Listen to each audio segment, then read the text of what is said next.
اب میں آج کے خصوصی مقرر عالی جناب حضرت مولانا محمد جرجیز صاحب انصاری حفظہ اللہ امیر جمعیت اہل حدیث مغربی یو پی کو انتہائی ادب کے ساتھ درخواست کر رہا ہوں کہ تشریف لے آئیں اور اپنے مواعظ حسنہ سے ہم سامعین کو معزز فرمائیں۔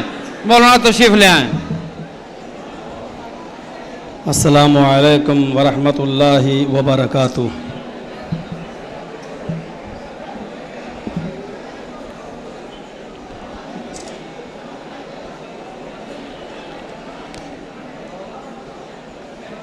الحمدللہ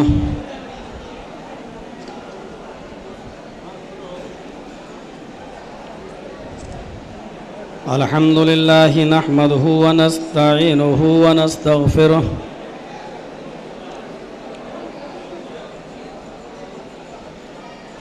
ونعوذ باللہ من شرور انفسنا ومن سیئات اعمالنا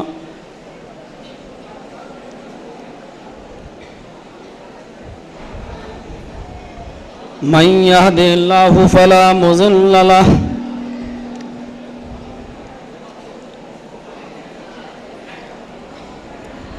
ومن يضلل فلا هادي له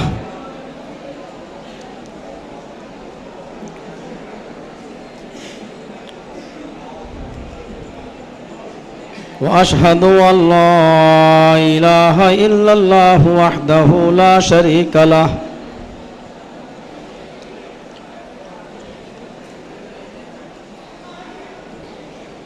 وأشهد أن محمدًا عبده ورسوله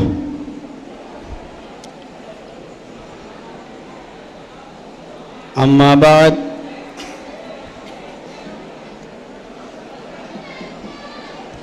فإن خير الحديث كتاب الله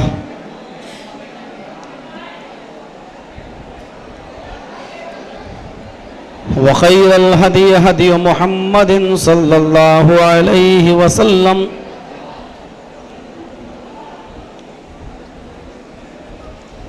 وشر الأمور محدثاتها وكل محدثة بدعة وكل بدعة ضلالة وكل ضلالة في النار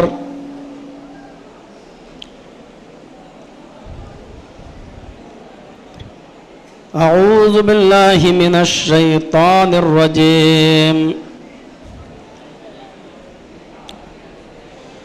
بسم الله الرحمن الرحيم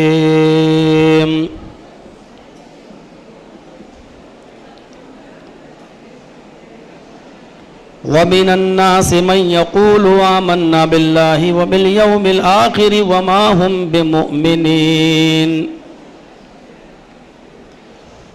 يخادعون الله والذين آمنوا وما يخدعون إلا أنفسهم وما يشعرون في قلوبهم مرض فزادهم الله مرضا ولهم عذاب أليم بما كانوا يكذبون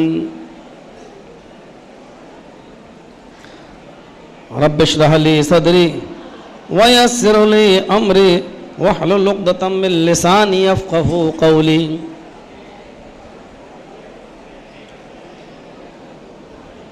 معقر و محترم علماء کرام، نہایت ہی معزز سامعین،